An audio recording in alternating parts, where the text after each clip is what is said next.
Welcome to our second edition of Headline Buster, brought to you by The Point with me, Liu Xin. We're now on the eve of the first ever conference on Dialogue of Asian Civilizations, or CDAC. We'll have a segment to dissect the international coverage on this event so far, or the deafening silence leading up to it, which will be analyzed in a roundtable discussion with journalist colleagues from the US, Pakistan, and China. Why are they ignoring it? For the first time ever, if you're watching this on Facebook, YouTube, Twitter, or Weibo, you can send me or send our guests a comment or a question, and we'll talk about it in the discussion. If you're watching this on the CGTN application, you won't be able to do that. So please go to one of these four social media platforms if you want to have your say. Remember to look for the keyword of CGTN, then you'll find us. So what about Asian civilizations that interest you? Do you think it is important to learn from other civilizations? Can we avoid heading for a clash of civilizations between the East and the West? Before we get to that media critique part, let me remind you of the importance of Asia historically and today. Now, the current population of Asia is 4.6 billion, nearly 60% of the total world's population, with a GDP growth forecasted at 5.6% in 2019. Asia contributes to more than 60% of global growth. Now, the Asian people are extremely diverse. We speak about 2,300 different languages, and we follow many different kinds of religions, such as Buddhism, Hinduism, or Islam. Among them, Hinduism and Islam represent the largest number of followers, with over 1 billion followers each. And there are some 260 million indigenous peoples in Asia, 3/4 of the world's total, making it the most culturally diverse region in the world. Looking back in history, though, the majority of the world's oldest civilizations came from Asia, from the Indus River Valley in South Asia, the hilly flanks in southwestern Asia, and the Shang civilization in East Asia. And it is said that the ancient civilizations in southwestern Asia had a profound influence on the ancient Greek and Roman civilizations that were later considered to be the cradle of the Western civilization. So now, this conference is extremely important, as I said, which is being held by China on communication among Asian civilizations and between Asian civilizations with other civilizations. That leads me to our main sector, the media critique.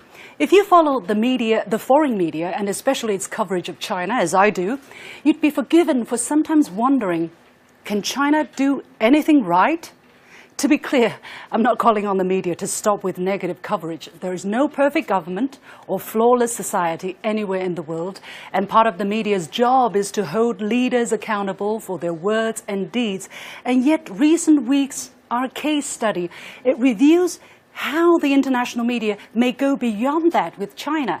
In my first episode of Headline Buster, I focused on the Belt and Road Initiative. I identified two ways how the international media displays animus toward China. For instance, the choice of words that are often harsher, that are often more sensational than necessary. And then secondly, they often focus almost entirely on the negative, ignoring most, if not all, positive, by spotlighting the fears and accusations of certain BRI critics. So in today's show, I want to illuminate for you and explain two other possible forms of bias or disproportionately negative coverage on China. First, how they routinely turn a largely positive event into a negative one. Then is not what they do say, but what they don't say, as in the deafening silence surrounding the first ever conference on Dialogue of Asian Civilizations. Let me go to case one first about the negativity, how some media turn a largely positive event into a negative one. On April the 29th, we reported how China had just opened the so-called Olympic Games of Gardening Culture and Horticulture, the largest such expo in the world. Now, in the coming month, it will promote what President Xi Jinping calls ecological civilization, plus the need need to protect the environment, to appreciate natural beauty, to educate youth, and etc. Now, here's how The Guardian, one of the most important newspaper from the UK, covers it. The headline says, "Flower Power, China digs for diplomacy with the world's largest gardening show." Now, the paper isn't seemingly interested in the green dimension of the event. Instead, the real story here, they want their readers to believe, is diplomacy. Then in the subheading, China's alleged motivation is, it seems, publicity. The expo is intended to give the nation a much-needed publicity boost, despite the fact that the planning for this expo started 6 years ago. The paper primarily quotes critics and skeptics and finishes with a quote from a security guard who can't afford a ticket to the expo. But what about the many visitors who really can afford and indeed find it potentially interesting and inspiring? I can't remember any. So, what's wrong with these approaches? I think every country around the world, including the UK, the United States, or any European countries, aim to win hearts and minds around the world through soft power. Yet, why would Chinese efforts be greeted with such hostility? And even if there is a PR or soft power component to China's efforts, can you still not at least mention some positive value from a green event like the Beijing Expo 2019? To me, I see this as a part of a broader pattern for many in foreign media. Even when China does or tries to do something good for a cause beyond narrow political or economic self-interest, it can't catch a break from the skeptics.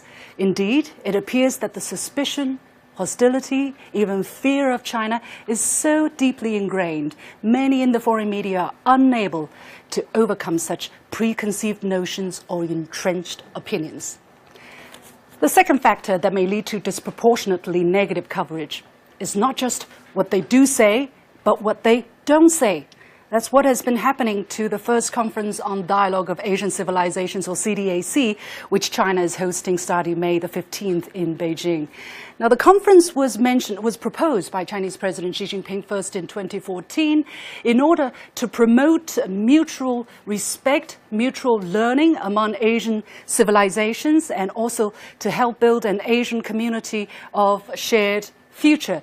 Now, about 2,000 participants from 47 Asian countries will be converging in Beijing for a week of activities, including panel discussions, cultural carnivals, film and food festivals. Actually, the timing of this meeting is also very, very important, as 2 weeks before the meeting opens, a statement by a high-ranking Trump administration official has drawn people's attention to the relationship between different civilizations. The director of policy planning of the Trump administration, Kieran Skinner, mentioned that China will be the first major country competitor to the US that's not Caucasian. When she cited Samuel Huntington's clash of civilization hypothesis as excuse for the US's race baiting with China, you would imagine a conference on dialogue of civilizations would draw at least some attention. It's a perfect timing for an ideal follow-up story. Well, a week before the conference, surfing the Google or Yahoo or any other search engine, there was zero mention in any mainstream Western media. The only conference-related reports in English were produced by Chinese media or other Asian media as of last night and 2 days before the meeting starts. So the silence, to quote a cliche, is indeed deafening and appalling. Why? There are many foreign correspondents in China. It will be impossible that they're not aware of such a big event, one of the biggest on the Chinese calendar this year. But there is this collective disinterest. When representatives from all Asian countries, the most important engine of the world's growth today, are converging and talking about something important, it is not worth lending your ears at all? Or maybe it's such a difficult and potentially boring topic that can't sell well to a spoiled readership. Or maybe it's because the Western-centric perspective on the world put Western stories on the front pages and Eastern stories close to the bottom. I do not know the answers. What do you think of it? The collective silence on this event.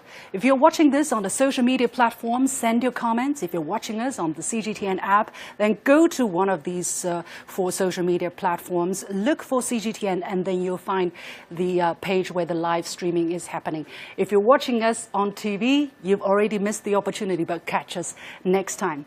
So while you are leaving us your comments or your answers to this question, I do want to do, as usual, as I did in the first media critique, a little bit of self-critique as well.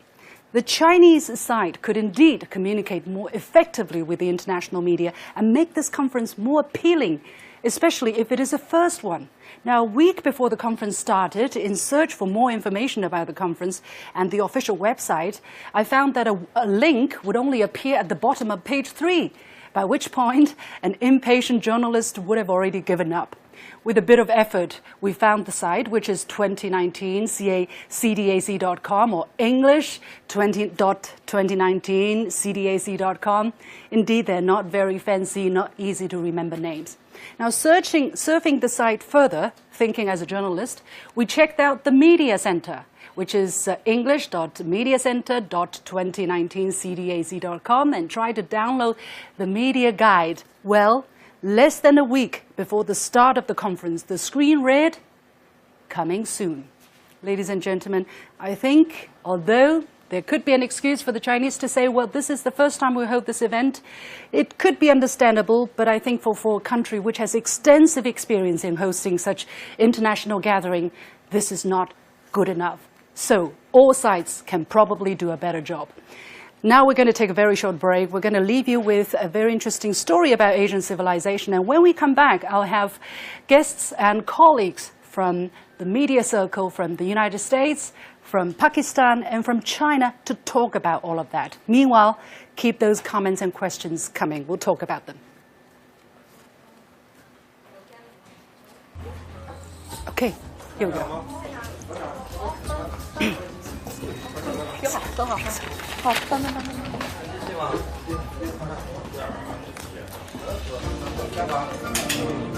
Yeah. Here, right? Yeah. But where will you sit? She won't sit?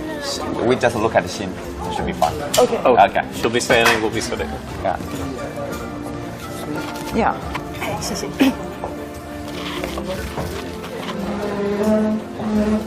多长时间了？多长 4时间 minutes. ？40 minutes。 For preparation, 4 minutes.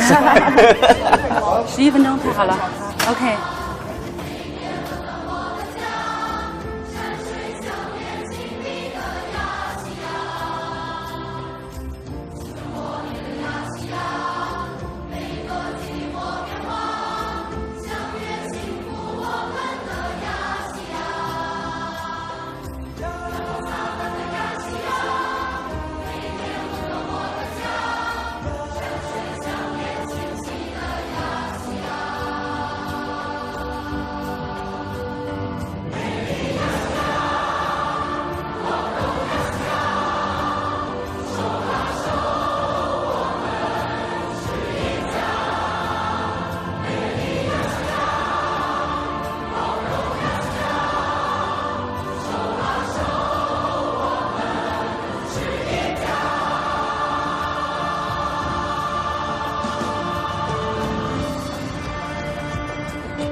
Hello,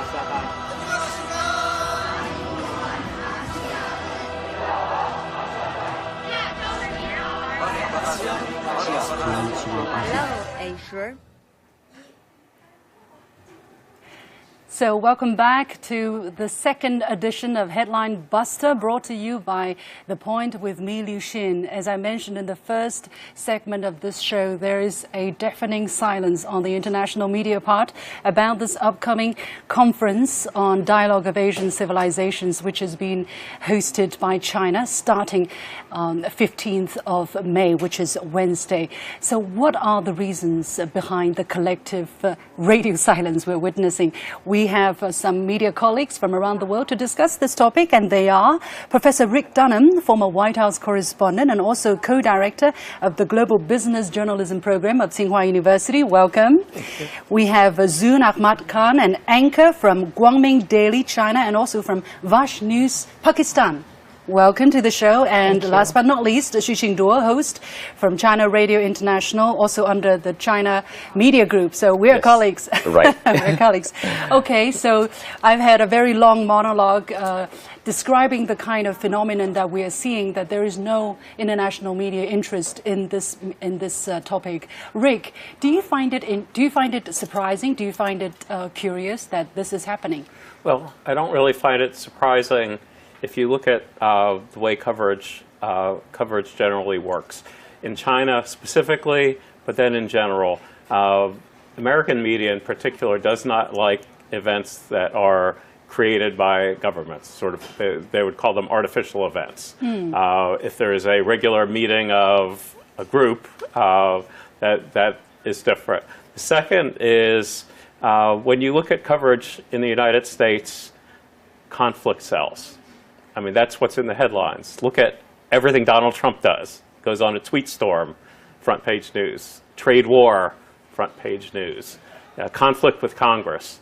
So I like to say, having worked at Tsinghua University for 6 years, yes, there's a front page photo in the New York Times if there's a red alert day in Beijing weather and people are wearing masks, but it's not a front page story if you say Beijing had another blue sky day today. It's the nature of news. Now we can get specifically to this conference, but I think that's sort of the overall explanation, if not an excuse. Yeah, well, what does that mean, though? That means that many stories could be missed out, right? Many important stories could be missed out. I do think, if we talk broadly about coverage of China, I think the biggest stories that are missed out on have to do with economic trends and social trends, because people are so specifically into government to government, covering what is happening in China as they would cover sports events, that you miss big things that are happening.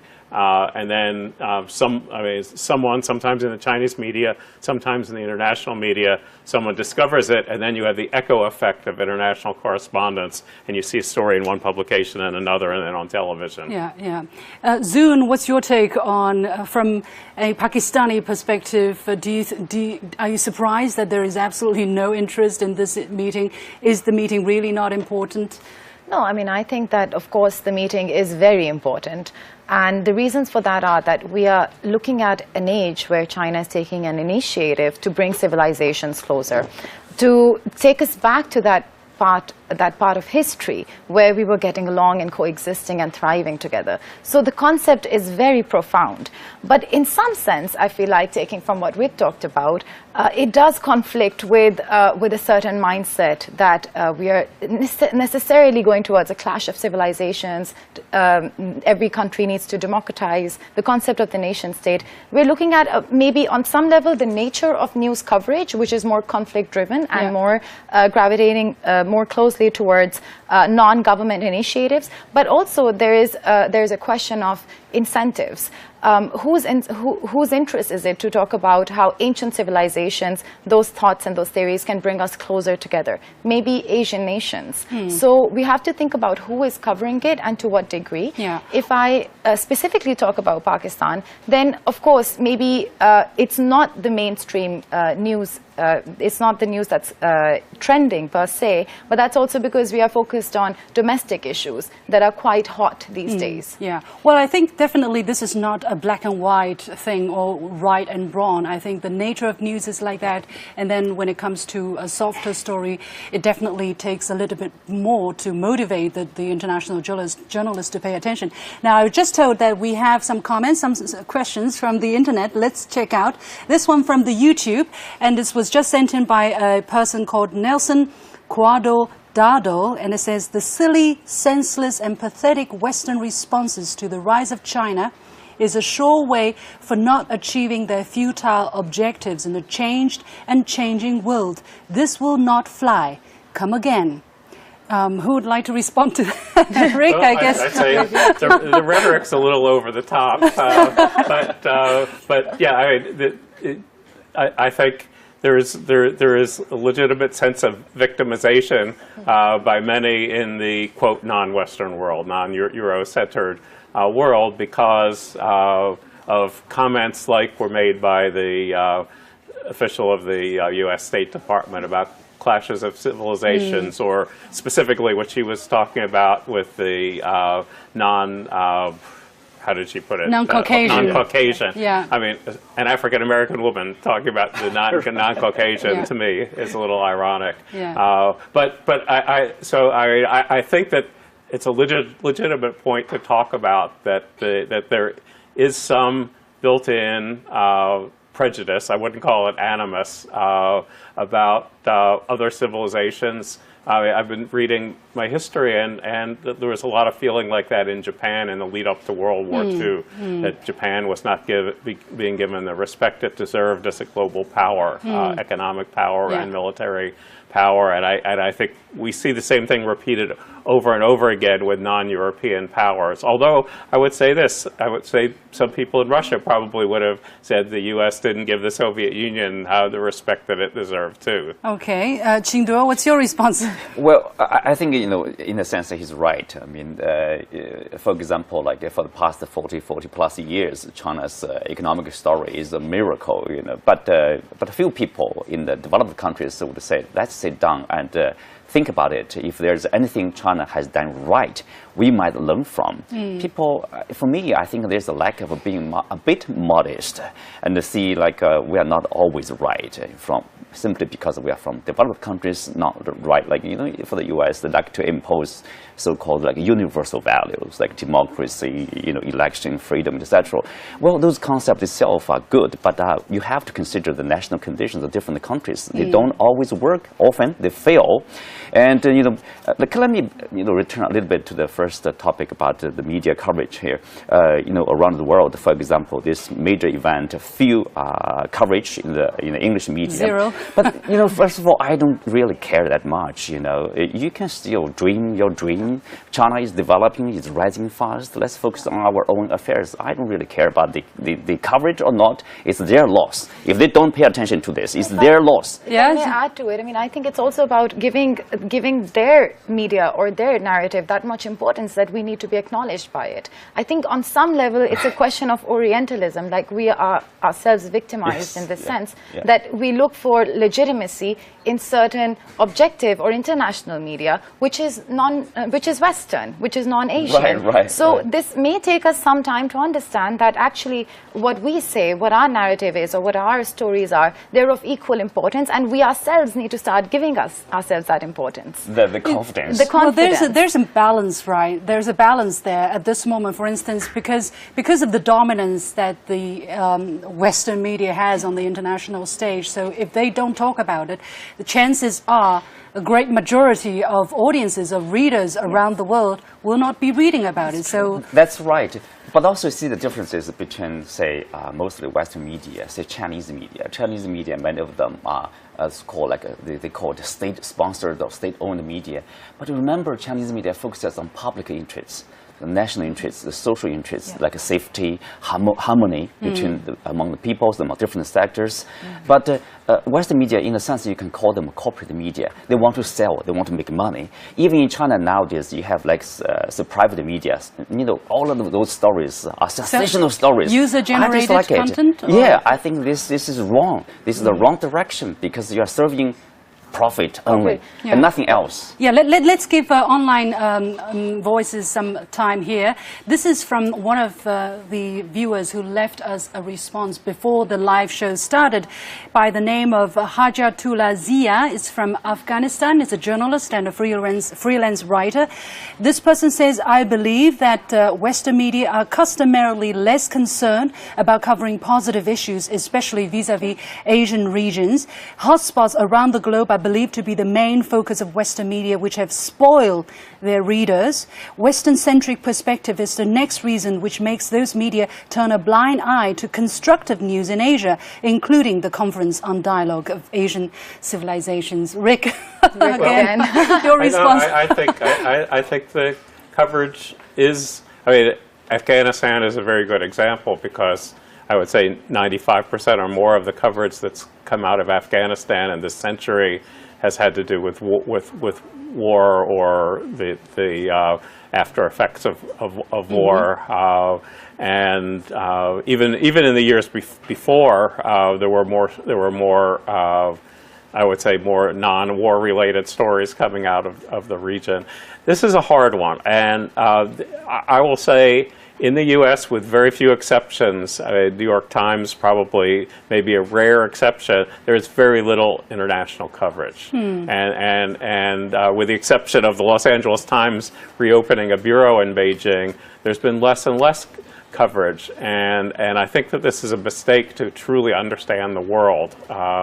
And so, yes, conflict, whether it's war or government to government, gets more attention. Yes, we should be doing more. I don't have a simple answer. Yes, the profit motive has something to do with this, but it's also the interests of people. I mean, if you took a poll of Americans, they would not be very interested in what is happening in Asia, unfortunately.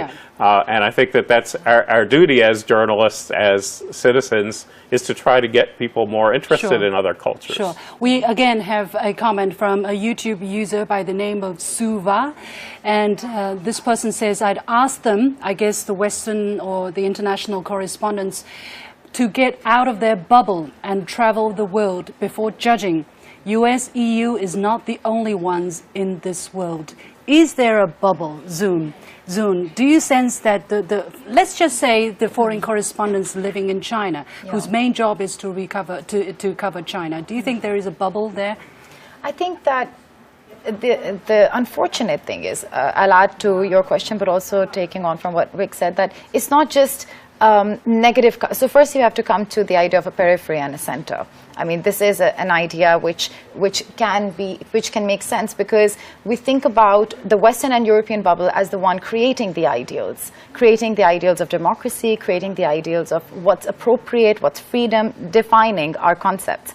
And then we come to the periphery, which is developing countries that also look at themselves from that same lens. So the problem is right now that developing countries, the leading media in developing countries, are also covering themselves in the same way that Western media are covering them. And that's partially because of the colonial history. I mean, we take a lot of our institutions and concepts from... We all wear Western-style clothing. We're wearing Western, we're speaking in English. I mean, there's so many things that make us realize that it's not just the bubble that's in the West, it's the Western bubbles in every part of the world. That's a very interesting picture. These need to It be is true. understood. I was speaking with a friend from Malaysia. He sent me a picture from WeChat about for local media coverage. It's an English newspaper talking about the China-U.S. trade negotiations, and in that newspaper they use the language like China remained defiant. I'm not happy to see that. It's like China is to be tamed by the United States. Come on, we view countries are equal. We don't equal like another country is to be tamed or is to be and the problem is that it's not just the Western, maybe that media. I mean, it's even us. We don't think we're equal.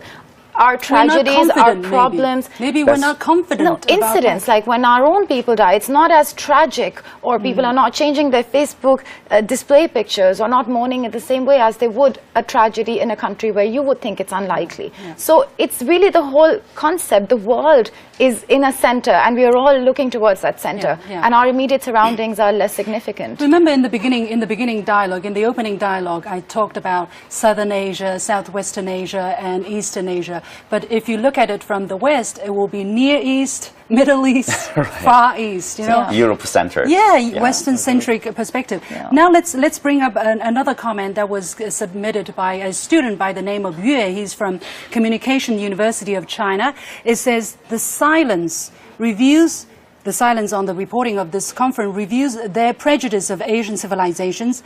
Celebrated scholar Michel Foucault has demonstrated that language is power. The Western media are ostensibly expressing the language, but actually delivering their ideology and constructing their world. It may seem understandable since their audience have long been accustomed to the Western-oriented world. However, it is time for a change. The language power of Asia should be strengthened. The world should not be constructed from one perspective, by one principle, under one ideology. Rick, again. Well, that's true, and it would be better for the world to have more multipolar sources of information. I mean, Al Jazeera has been doing that, has been providing a different perspective, whether you agree with them completely or not, for several decades now. CCTV through CGTN is doing that and is expanding it. And the same way, people around the world may not agree with everything, but it gives a different perspective. I think it's a good thing. If you could have an African-based news network, that would be very valuable. South Asia, you probably would have to have two, because you'd have to have India and Pakistan. But two different perspectives. But I think, right, I mean, and I think this is good. And I think, I don't know how you start, except that you have to have either governments or wealthy people, like with Al Jazeera, willing to do it, because it is a business, and it is not something you can just do and be up and running. You have to be committed for the long run. But I think the more that happens, the more that people have a choice, the better the world will be. I agree with Rick. If you look at the Western media coverage of Africa, for example, the key message is about like hunger, war, disease, poverty. Everything is negative. But if you look at the CGTN Africa, their coverage, for a specific example, for the migration of the animals, like a year in Kenya, they brought it live and were being watched worldwide. And then they brought in a lot of tourists. That's a very positive image, a very positive story. So local people's response is very positive too. I think that's the differences actually. Okay, finally, I'm going to just highlight one more response from a Twitter user by the name possibly of Doraemon Crit. This person says, I think most US people know little about Asia's cultures and history. Again, Rick.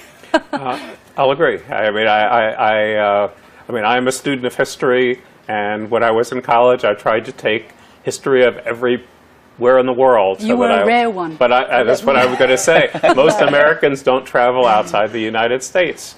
Most Americans, I mean, after I went to Cambodia, would not have known about the rich history, the Angkorian culture. I mean, you could talk the same thing about India. I mean, but it's not unique to America, but it is a problem that a lot of countries are very national-centered and self-centered, and I think you have to have knowledge, but also we have to have respect for other cultures. Just because cultures are different doesn't make them better or worse. No. And particularly in a lot of the world, it's all viewed through the focus of religion. And so if you're not of our religion, you are inferior and you are damned for eternity. Well, I think Asian cultures definitely do not cultivate that kind of exclusive or dichotomy, let's say. Well, I think we are going to leave it there. We are almost running out of time. I think I just want to mention one number, which is the number of overseas trips that were made by Chinese people in the year 2018. That was 150 million. So that shows the amount of curiosity, the amount of openness and appetite for learning from other countries. And I think that's a right trend. We should keep it up. Okay, we're going to leave it there. Many thanks to my guests, Professor Professor Rick Dunham from Tsinghua University, Shiqing Duo from China Radio International, and Zun Ahmad Khan from Guangming Daily and Vash News Pakistan. And with that, we come to the end of the second edition of Headline Buster, brought to you by The Point with me, Liu Xin. It's been a great pleasure to have you joining our conversation. I hope to see you again very soon. Thanks for watching. Bye-bye. Thank you. Thank you. My pleasure. Good. I think that's short and light and not too heavy, right? No. And we It's a good managed. topic, actually.